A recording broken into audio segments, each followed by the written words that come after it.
Halo, perkenalkan nama saya Fani Fianti Murid, NIM D1B121227, kelas 02, S1 Farmasi Universitas Megaresti Makassar.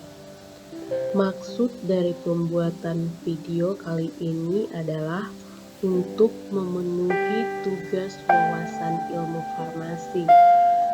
Di video kali ini saya akan menjelaskan tentang penggolongan obat.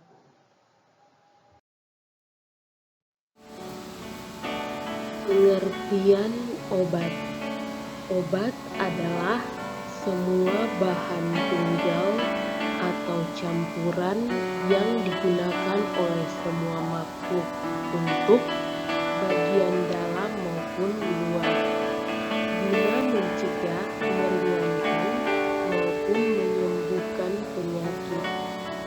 Obat merupakan semua zat baik kimiawi, hewani, maupun nabati yang dalam dosis layak dapat menyembuhkan, meringankan, dan mencegah penyakit.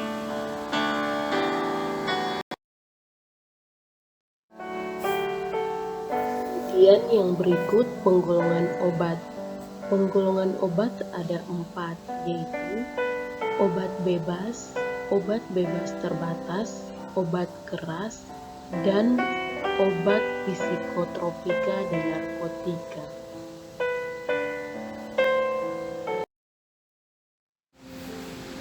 Yang pertama, obat bebas. Obat yang dapat dibeli tanpa resep dokter. Pada kemasan diberi tanda lingkaran hijau dengan garis tepi berwarna hitam. Contohnya parasetamol dan bedak salisil.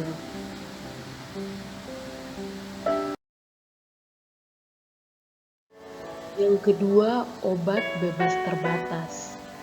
Obat bebas terbatas sebelumnya merupakan obat keras, namun masih dapat dibeli bebas tanpa resep dokter. Penggunaannya harus memperhatikan peringatan pada kemasan.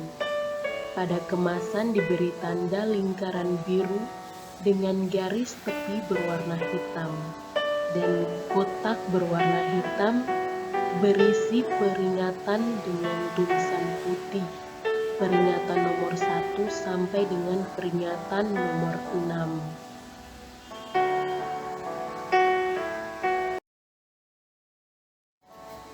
Yang ketiga, obat keras. Obat yang hanya dapat dibeli dengan resep dokter. Pada kemasan diberi tanda lingkaran merah dengan garis tepi berwarna hitam dan huruf K di tengah yang menyentuh garis tepi.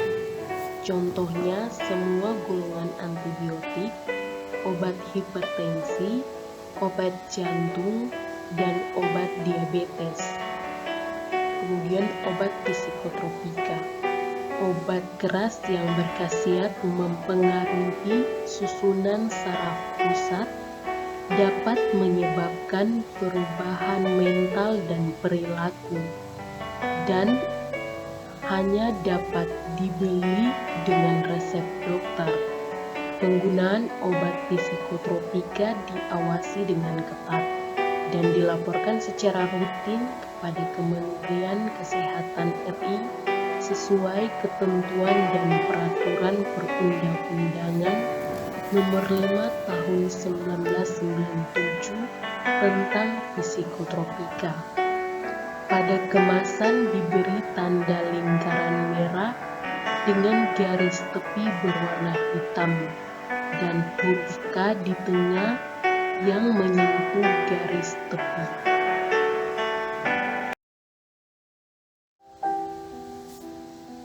Kemudian yang keempat, obat narkotika. Obat yang dapat menyebabkan penurunan atau perubahan kesadaran dan menimbulkan ketergantungan yang hanya dapat dibeli dengan resep dokter.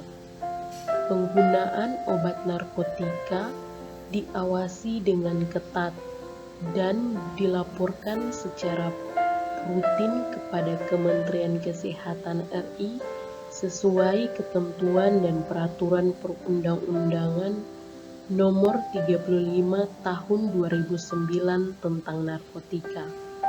Pada kemasan diberi tanda palang berwarna merah di dalam lingkaran bergaris tepi merah.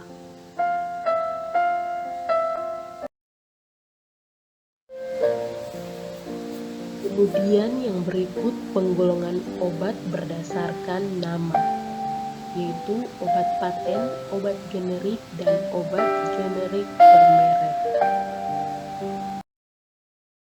Obat paten merupakan penemuan baru dari pemilik paten. Obat paten berlaku selama 20 tahun. Setelah itu, produsen lain boleh membuat obat tersebut dengan khasiat, mutu, dan keadaan yang sama dengan obat patennya. Contohnya Postan, aspirin, dan amoxan. Obat generik merupakan obat yang memiliki khasiat, mutu, dan keamanan serupa dengan obat paten, diproduksi setelah paten berakhir. Diproduksi tanpa menggunakan merek, contohnya tablet paracetamol, tablet asam mefenamat, tablet amoxicillin. Obat generik dapat diberi nama sesuai zat berkhasiat yang dikandungnya, dikenal sebagai obat generik berlogo atau OGB, atau nama dagang merek dikenal sebagai obat generik bermerek.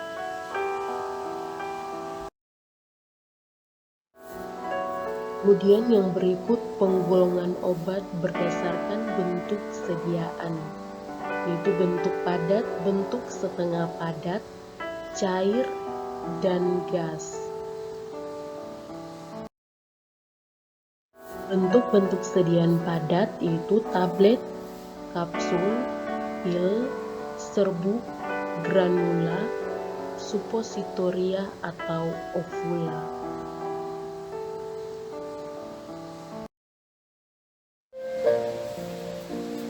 Kemudian bentuk sediaan obat setengah padat, yaitu salep, krim, dan gel.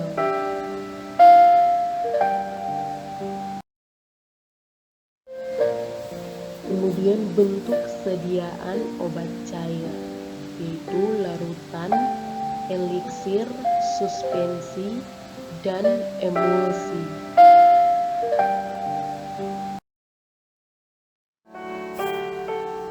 Kemudian sediaan obat gas atau uap, yaitu inhalasi, aerosol, dan turbuhaler.